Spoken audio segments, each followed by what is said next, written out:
ರಾಜ್ಯ ಬಿಜೆಪಿ ನಾಯಕರಿಗೆ ಜೆಪಿ ನಡ್ಡಾ ಕಿವಿ ಮಾತನ್ನ ಹೇಳಿದ್ದಾರೆ. ಕೆಕೆ ಗೆಸ್ಟ್ ಹೌಸ್ನಲ್ಲಿನ ಇನ್ಸೈಡ್ ಮಾಹಿತಿ ಪಬ್ಲಿಕ್ಗೆ ಎಕ್ಸ್ಕ್ಲೂಸಿವ್ ಆಗಿ ಸಿಕ್ಕಿದೆ.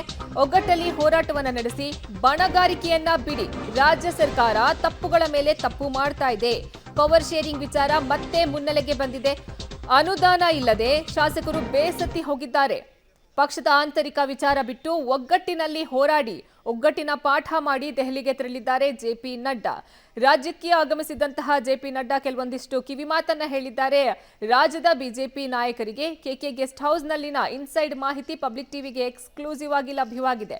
ಒಗ್ಗಟ್ಟಲ್ಲಿ ಹೋರಾಟವನ್ನ ನಡೆಸಿ ಬಣಗಾರಿಕೆಯನ್ನ ಬಿಡಿ ಅಂತ ಹೇಳಿ ಸಲಹೆಯನ್ನ ಕೊಟ್ಟಿದ್ದಾರೆ ಜೆಪಿ ನಡ್ಡಾ. ರಾಜ್ಯ ಸರ್ಕಾರ ತಪ್ಪುಗಳ ಮೇಲೆ ತಪ್ಪನ್ನ ಮಾಡ್ತಾ ಇದೆ. ಪವರ್ ಶೇರಿಂಗ್ ವಿಚಾರ ಮತ್ತೆ ಮುನ್ನೆಲೆಗೆ ಬಂದಿದೆ.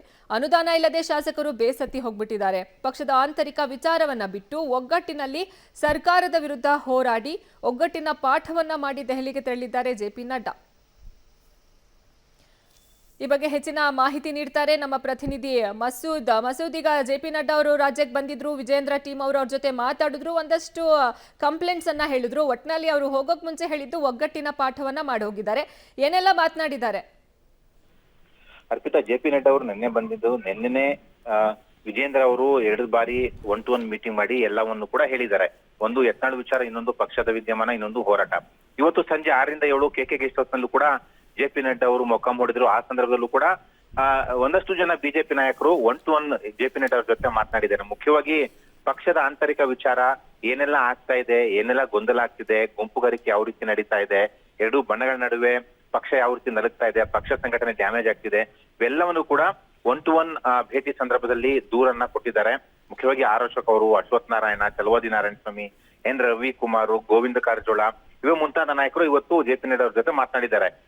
ಈ ಸಂದರ್ಭದಲ್ಲಿ ಜೆಪಿ ನಡ್ಡಾ ಅವರು ಕೂಡ ಒಂದು ಹಂತದಲ್ಲಿ ಸ್ವಲ್ಪ ಬೇಸರಗೊಂಡಿದ್ದಾರೆ. ಯಾಕಂದ್ರೆ ಕಾಂಗ್ರೆಸ್ನ ಅಷ್ಟೊಂದು ವೈಫಲ್ಯಗಳ ನಡುವೆ ಬಿಜೆಪಿ ಒಗ್ಗಟ್ಟಾಗಿ ಹೋರಾಟ ಮಾಡಬೇಕಾಗಿತ್ತು.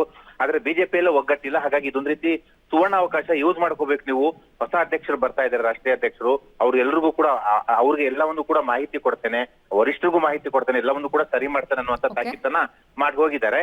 ಇನ್ನೊಂದು, ಯತ್ನಾಳ್ ತಂಡ ಸದ್ಯದಲ್ಲೇ ದೆಹಲಿಗೆ ಹೋಗ್ತಾ ಇದೆ. ಅವರ ಭೇಟಿಗೂ ಕೂಡ ಅವಕಾಶ ಮಾಡಿಕೊಡ್ಬೇಕು ಅನ್ನುವಂತ ಮನವಿಯನ್ನು ಕೂಡ ಆರ್ ಅಶೋಕ್ ಅವರು ಇಟ್ಟಿರುವಂತದ್ದು. ಆಯ್ತು ನೋಡೋಣ ಅಂತ ಕೂಡ ಹೇಳಿದ್ದಾರೆ. ಒಟ್ಟಾರೆಯಾಗಿ ಒಗ್ಗಟ್ಟಾಗಿ ಮುಂದುವರಿರಿ ಅನ್ನುವಂತ ತಾಕೀತನ್ನ ಮಾಡಿ ಹೋಗಿದ್ದಾರೆ. ಇನ್ನು ಮುಂದಿನ ವಿಚಾರಗಳು ವರಿಷ್ಠರು ನೋಡ್ಕೊತಾರೆ, ಏನ್ ಕ್ರಮ ತಗೋಬೇಕು ಅವರೇ ನಿರ್ಧಾರ ಮಾಡ್ತಾರೆ ಅನ್ನುವಂತ ವಿಚಾರವನ್ನು ಕೂಡ ಹೇಳಿ ಹೋಗಿದ್ದಾರೆ ಅಂತ.